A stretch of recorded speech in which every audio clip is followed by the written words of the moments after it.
I never thought anything would happen between me and Mason. Not seriously.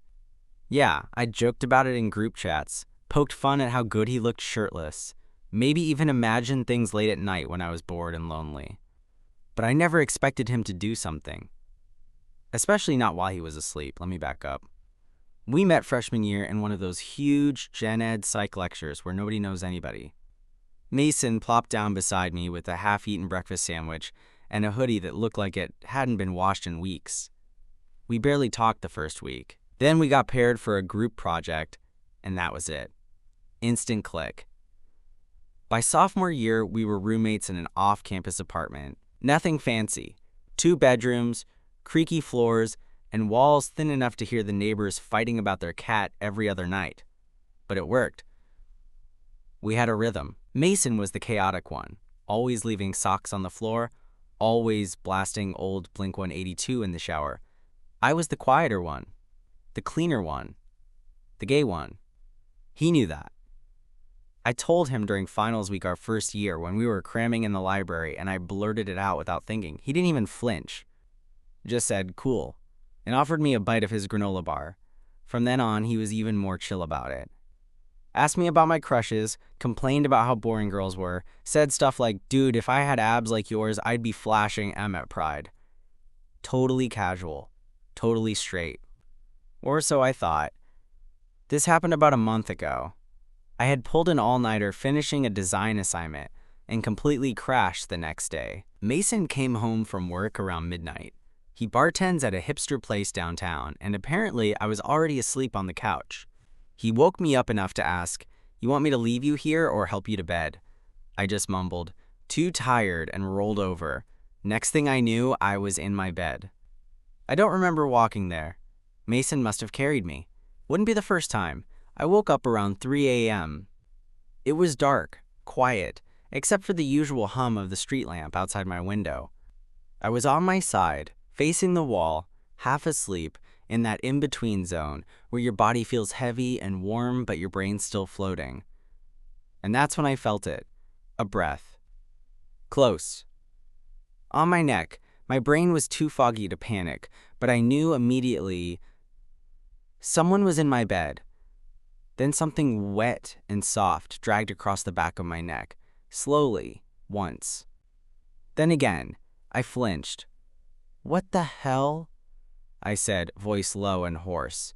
There was a sudden shift behind me, a body pulling back, sheets rustling. Then a sleepy voice, thick with confusion.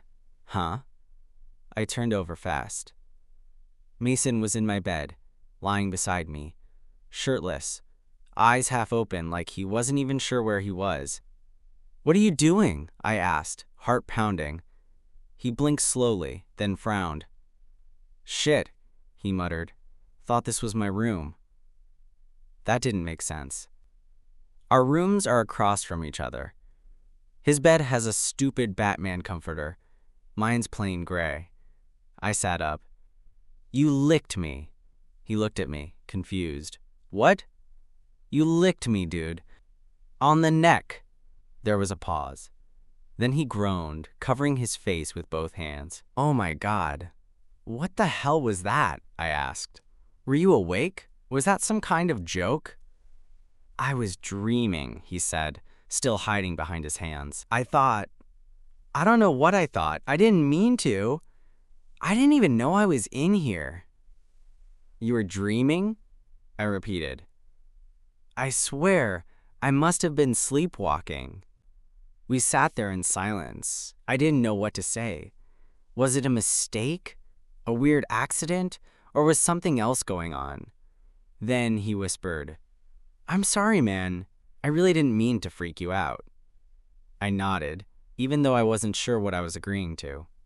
It's fine. Just maybe go back to your room? He hesitated. Yeah, right.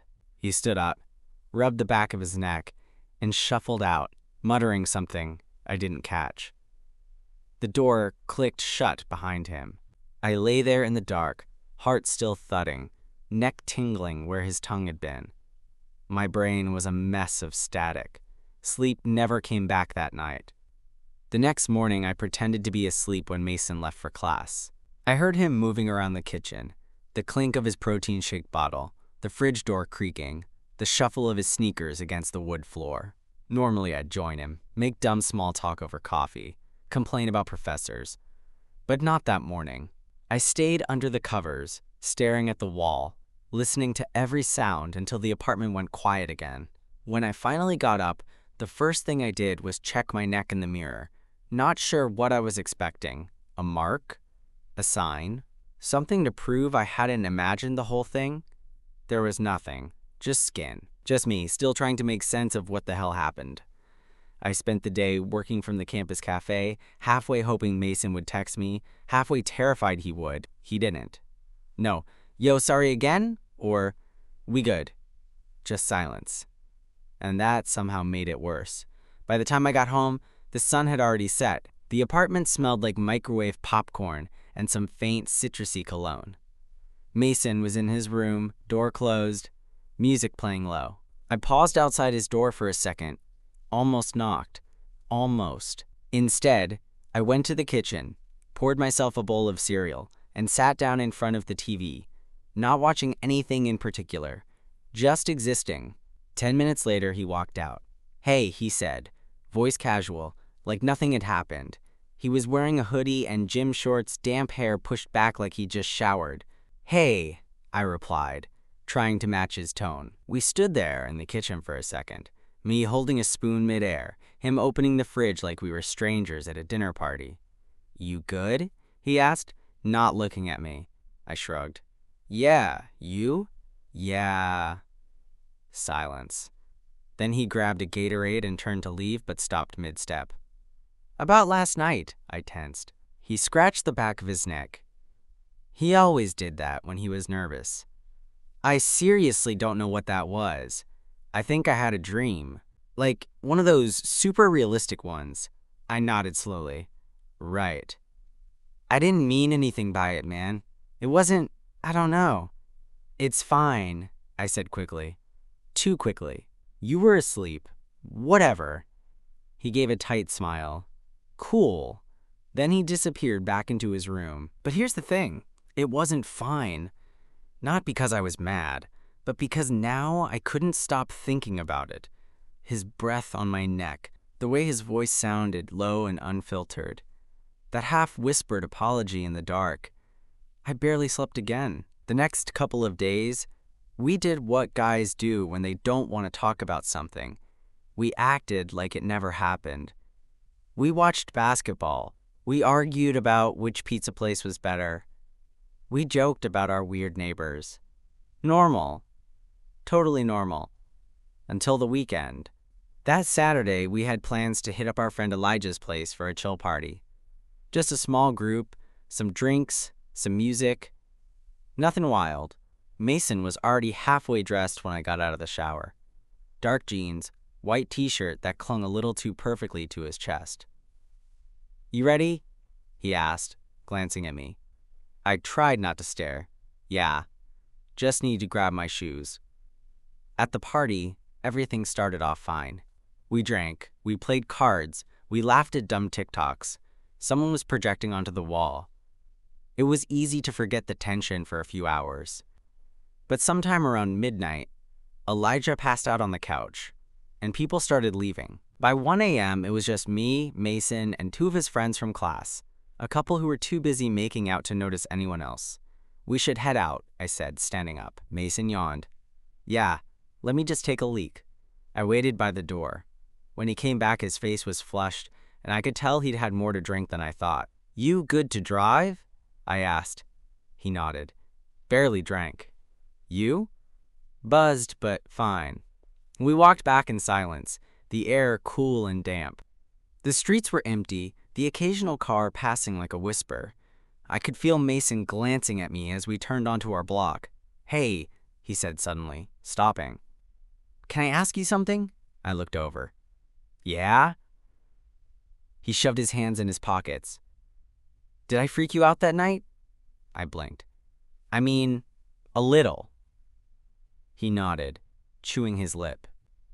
I've been thinking about it. I said nothing. Not in a bad way.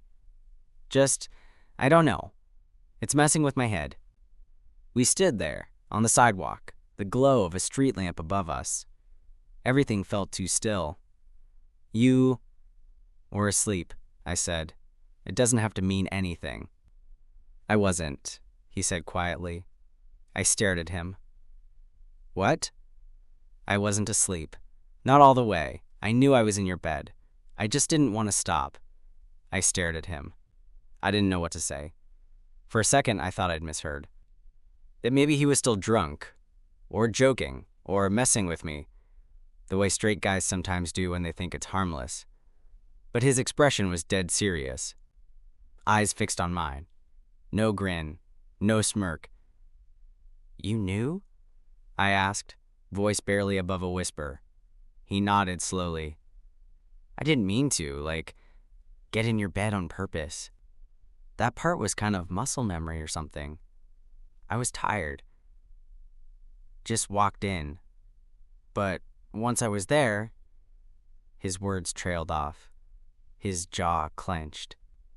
I felt how warm you were, he said. And I don't know, man. I just leaned in. I looked away. My heart was hammering in my chest, way too fast for something that wasn't supposed to mean anything. I thought you were asleep, he added. I was, I said. Until you licked me, he actually winced. God, yeah, I know. I'm not proud of that. We stood in silence, both of us avoiding eye contact now. I crossed my arms, more to keep myself from shaking than anything else. Why'd you do it? I asked finally. If you're straight, why? He didn't answer right away, just ran a hand through his hair and sighed, like someone who didn't have the words. I don't know, he admitted.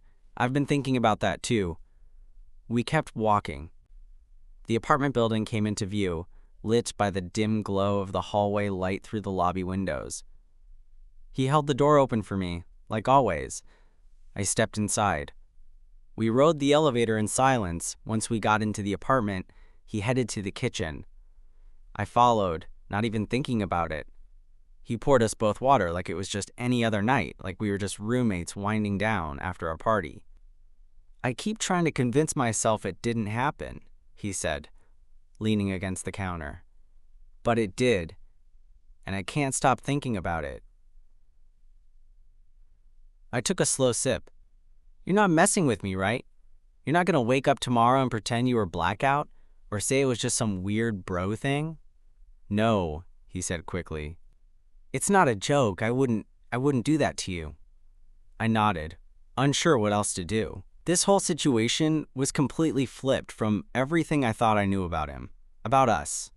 I always thought you were like the chillest guy about the whole gay thing, I said. You never made it weird. I wasn't trying to be fake, he said. I meant it. I don't care who you like. I raised an eyebrow. You sure about that? He let out a soft laugh. Guess I care a little more now. The words hung there between us, thick and heavy. Finally, I asked, so now what? He shrugged. You tell me. I don't know either, I said. I don't even know what this is. Me neither, he admitted. But can we talk about it? Like for real? I nodded. Okay. We both sat on the couch. There was something weirdly formal about it. Two guys, knees apart, holding glasses of water like we were negotiating a peace treaty. I guess the biggest thing is, do you like me? I asked. I said it bluntly because I couldn't play games with this. I wasn't going to dance around it if there was something real. Mason blinked, like he didn't expect me to go there that fast. He ran a hand down his face, then looked at me. Yeah, he said. I think I do. I've been trying not to. I've been telling myself it's nothing, that you're just a good roommate, that it's normal to think someone's cool or funny or hot. My heart stuttered at that last word. But that night, he continued, something in my brain just cracked. I was lying there, right up against you, and I felt your breath, and I don't know, I wanted to be close. Like, really close. It freaked me out. Are you into guys? I asked carefully. He hesitated. I don't know, I've only ever been with girls. Never even thought about a guy like that until you. Until me. Those two words hit harder than I expected. I didn't want to read into it. But part of me was already doing the math.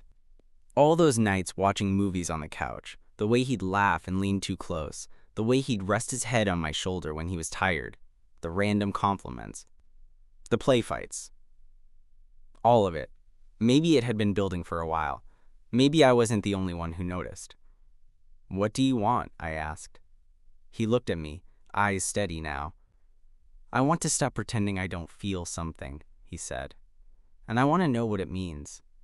But I don't want to mess up what we have." I swallowed. My throat was dry. "Well, if you want to figure it out, I'm not going anywhere." His shoulders dropped a little, like he'd been holding his breath. "You sure?" I nodded. "I've liked you for a long time, Mason. If this is real, I'm willing to find out." His eyes met mine. He opened his mouth to say something, but no words came. Instead, he leaned forward, slow and unsure. And this time, I didn't stop him. I didn't move when Mason leaned in. I didn't even breathe. My mind had gone quiet, the way it does when something huge is about to happen, like right before a car crash or a roller coaster drop. But this wasn't fear. This was something else. His lips touched mine. Soft, hesitant. No pressure.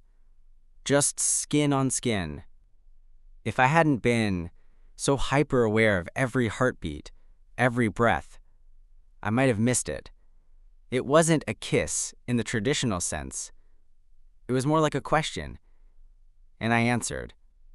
I leaned in too, closing the space between us. My hand found his thigh, the way it always did when I was bracing myself. His hand came up, hovered near my jaw, then rested there gently like he was afraid to hold on too tight. Our mouths moved together, slow and unsure, but hungry in a way that made my stomach twist. When we finally pulled back, it wasn't awkward. It should have been, but it wasn't. We sat there, staring at each other, our knees still touching. The silence that followed didn't feel heavy, just full. He rubbed the back of his neck. "Okay, well, that just happened," I chuckled. "Yeah." He gave me a look. "I'm not dreaming again, am I?" I smirked. "Pretty sure you're awake this time." "Good, just checking." We didn't kiss again. Right then, that one kiss was enough. Enough to say, "Hey, this is real." Enough to shake the ground without making it crumble. After a few more minutes of sitting in the quiet, he stood up and stretched, his shirt rising just enough to show the trail of skin above his waistband. "I should probably sleep," he said, voice softer now. "Yeah," I replied, though part of me didn't want him to leave. He hovered in the doorway for a second. "We'll talk more tomorrow?" I nodded. "Definitely." Then he disappeared into his room. I sat there for a long time after he left, just staring at nothing. I didn't turn on the TV, didn't check my phone. I just sat there, reliving the moment. The way he leaned in, the look in his eyes, the feel of his lips. All of it. This was real now. And real was terrifying. I knew how this usually went. I'd seen it in Friends. The straight guy experimenting, confused, maybe even into it, until he wasn't. Until he panicked. Until he pulled away and said it meant nothing. And I couldn't survive that for Mason. I tried not to let my head spiral, but it was hard not to think of all the ways this could fall apart. How one kiss could turn into silence. How silence could turn into distance. And how distance could wreck everything we'd built. I liked him too much. The next morning, I woke up to the smell of coffee. For a second, I thought I'd dreamed the whole thing. But when I walked into the kitchen, there he was. Hair messy, hoodie too big, sipping from his stupid world's okayest bartender mug. "Hey," he said without looking up. "Hey." He pushed a second mug toward me. "Made you some." "Thanks." We stood there drinking coffee like we hadn't kissed the night before, like we weren't both waiting for the other one to say something first. Eventually, I broke the silence. So, he looked at me. Yeah? You good? He nodded. Yeah. Are you? I nodded too. Yeah. He leaned back against the counter, arms crossed. Last night didn't freak you out? No, it freaked me out how not freaked out I was. That made him laugh. Yeah, same. Another beat of silence. Then he said, I keep trying to label it, what this is, what I'm feeling. But it's like, it doesn't fit in a box. Doesn't have to, I said. We don't have to call it anything yet. He smiled. Cool. We talked a little more about how confusing it was, how he wasn't sure if it was a phase or something deeper, and how I wasn't expecting anything from him. No pressure, no timeline, just honesty. That was the deal. Later that afternoon, he asked if I wanted to go with him to the park. Just chill. Get some air. It wasn't a date, but it also kind of was. We walked for a long time talking about dumb stuff. The last episode of the show we were watching, how his manager at the bar kept hitting on him, how my class was driving me nuts. But between the jokes and the small talk, there was this thread of something else. He'd brush against me just a little longer than needed. His gaze would linger when I laughed. He didn't say anything explicit, didn't try anything. But the tension was there. Thicker now. When we got home, it was late. He dropped his keys on the table and looked at me for a second. I'm tired, he said. You mind if I crash in your room again? My heart jumped, but I kept my voice steady. You sure? He nodded. Yeah, if that's cool. It's cool. We didn't do anything that night. No kissing, no touching. Just laying there in the dark, inches apart, listening to each other breathe. But at some point, he reached over, found my hand, and laced his fingers through mine. And I think that was better than anything else. Sleeping next to Mason that night was both the most peaceful and most nerve-wracking experience of my life. At first, it was like trying to fall asleep next to a ticking time bomb. Not because I thought he'd do something weird, quite the opposite, but because I didn't know what I was supposed to do. My hand was still wrapped in his. We weren't talking. Just laying there, in that tiny space between friendship and something else. I felt his thumb move a little, just barely brushing over mine. It was small, subtle, but it kept me awake longer than caffeine ever could. Eventually, I drifted off. When I woke up in the morning, the sun was spilling through the blinds, and Mason was still there, still holding my hand, still asleep. His lips were parted just slightly, and there was a crease between his brows like he was mid-dream. His body was turned toward mine, our legs tangled up without me even realizing it. I could have stayed like that forever. But I also had a class in 40 minutes. I slipped out of bed as quietly as I could, leaving him a glass of water on the nightstand. I don't know why. It just felt like something people do after a sleepover that meant more than just convenience. By the time I got home that afternoon, he was gone. Texted me later. At work, last night was good. Let's talk later. Simple. But it held weight. When he got back that evening, things didn't feel weird. If anything, it was easier than before. We cooked dinner together, pasta, mostly because neither of us could cook anything fancier, and sat on the couch watching a rerun of Brooklyn Nine-Nine, laughing like we always did. But when the episode ended, the energy shifted. He turned toward me on the couch, one leg tucked under the other, and asked, "Is this something now?" I looked at him. "Is what something?" "You and me." I didn't answer right away. I didn't want to say the wrong thing. Didn't want to scare him off or make it bigger than it needed to be. So I said, "I think it can be." His lips curved into a soft smile. "That's not a no." "No," I said. "It's a yes, just a careful one." He nodded, like he understood exactly what I meant. Then, slowly, like it was still new and strange and kind of terrifying, he leaned in and kissed me again. This one was different from the first. Not hesitant, not testing. This kiss said, "I'm here. I'm choosing this."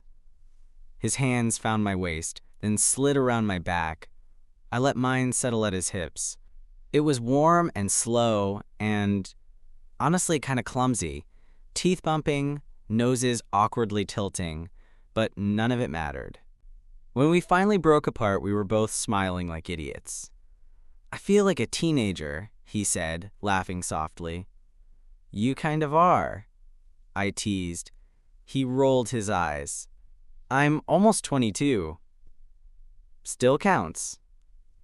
We ended up curled together on the couch, his head resting against my shoulder. It was quiet for a while, not the awkward kind, but the kind that feels earned, like both of us finally stopped running from something. Eventually, he said, "Can I tell you something dumb?" I tilted my head. "Always." "That morning I licked your neck," he said, groaning a little at his own words. "I was dreaming I was kissing someone. I thought it was a girl at first. But then, in the dream, it was you." I blinked. "Seriously?" He nodded. "That's what messed me up the most. I woke up and didn't know what to do with that." I swallowed, processing that. "Well, you did something," he smirked. "Eventually." Then his face softened. "I don't know what this is yet, but I want to figure it out. With you." I nodded. "Me too." He kissed me again, and it felt less scary this time. We didn't label it. We didn't change our Facebook relationship statuses or text our friends. We just decided, without needing to say it, that something real was starting. Quietly, honestly, and it felt right. For the next few weeks, life felt weirdly normal, or maybe just new normal. Mason and I didn't suddenly turn into some Instagram perfect couple. We didn't start cuddling in public or calling each other babe or posting thirst traps for each other. That wasn't us. What we did do was share space differently. Like when I was on the couch editing photos for class, and he'd sit beside me, our legs touching. Or when he'd walk by and let his fingers drift across my back without saying anything. Little things. Quiet things. Things that mattered. One night, I came home late from a study session. I was tired and frustrated, laptop weighing down my shoulder like a brick. I walked into the apartment, expecting to crash. Instead, I found Mason sitting cross-legged on the floor, candles lit, takeout spread across the coffee table. "What is this?" I asked, blinking. "You said your week sucked," he said, standing up. So I thought, I don't know. Maybe I could unsuck it. I smiled. "You're ridiculous." "I know," he said, "but you like that about me." He wasn't wrong. We ate Thai food straight from the cartons, sitting shoulder to shoulder, no pressure, no big conversation, just us. Halfway through, he looked over and said, "You're the first person I've ever done this with." I raised an eyebrow. "Eat pad thai?" He rolled his eyes. "You know what I mean." I nodded. "I know. I've had relationships flings," he went on, "but nothing that felt like this. Like it matters." I didn't say anything right away. I just leaned my head on his shoulder. Because it did matter, more than either of us were ready to admit out loud. The next weekend, he met a few of my friends. I didn't introduce him as my boyfriend. I didn't introduce him as anything. But he held my hand when we walked to the car afterward, and that said enough. We weren't hiding. We weren't announcing. We were just figuring it out. Some nights, he still slept in his own bed. Other nights, he'd crawl into mine without a word. There were moments of doubt, of course. Days where he'd get quiet and distant, like he was trying to wrap his head around the fact that he was now dating another guy. But he never ran. He always came back.